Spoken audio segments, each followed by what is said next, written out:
Hello guys, welcome back to Ozone.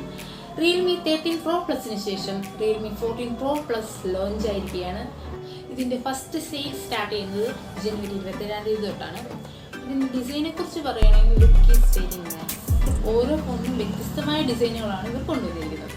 ഈ ഡിസൈൻ്റെ മറ്റൊരു പ്രത്യേകത വേൾഡ് ഫസ്റ്റ് കോൾഡ് സെൻസിറ്റീവ് ഫോണാണ്. അതായത് നല്ല തണുപ്പിൽ ഇതിൻ്റെ കളർ ചേഞ്ച് ആവുന്നു. ഡിസ്പ്ലേയെ കുറിച്ച് പറയുകയാണെങ്കിൽ AMOLED ആണ് വരുന്നത്. കൂടാതെ 120 Hz റീഫ്രഷ് റേറ്റും വരുന്നുണ്ട്. 13 സീരീസ് ഇറങ്ങിയപ്പോഴത്തേനും അതിൻ്റെ കർവ്ഡ് ഡിസ്പ്ലേ നല്ല രീതിയിലുണ്ടായിരുന്നു. എന്നാൽ അത് 14 വന്നപ്പോഴത്തേനും അതിൻ്റെ ഡിസ്പ്ലേ കോഡ് കർവ് ആയിട്ടുണ്ട്. അതായത് കയ്യിൽ പിടിക്കാൻ നല്ല സ്മൂത്ത് ഫിനിഷ്. ഇതിൻ്റെ മറ്റൊരു പ്രത്യേകത എന്ന് പറഞ്ഞാൽ 80 വാട്ട്സ് ഫാസ്റ്റ് ചാർജിങ് ആണ് വരുന്നത്. അതിനോടൊപ്പം 6000 mAh ബാറ്ററിയാണ് ഈ ഫോണിൽ വരുന്നത്. എന്നാൽ അതിൻ്റേതായ ഒരു വെയിറ്റും ഈ ഫോണിൽ വരുന്നില്ല. വളരെ ലൈറ്റ് വെയിറ്റ് ആണ് ഈ ഫോൺ.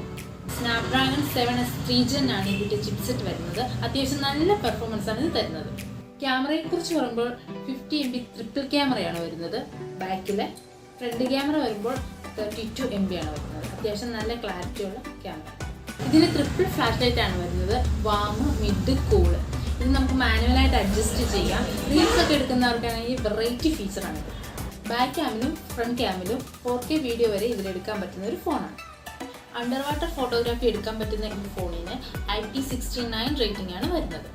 13 സീരീസിനെ അപേക്ഷിച്ച് 14 വന്നപ്പോഴത്തേനും റിയൽമി കസ്റ്റമേഴ്സിന് അഫോർഡബിൾ റേറ്റിലാണ് നൽകിയിരിക്കുന്നത്.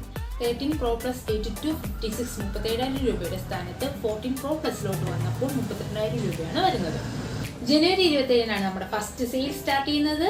പ്രീ ബുക്കിങ്ങിനായി പോന്നോളൂ. സ്പോട്ട് വരുന്നത് തലയോലപ്പുറം പോലീസ് സ്റ്റേഷന് സമീപമുള്ള ഓസോൺ മൊബൈൽസ്.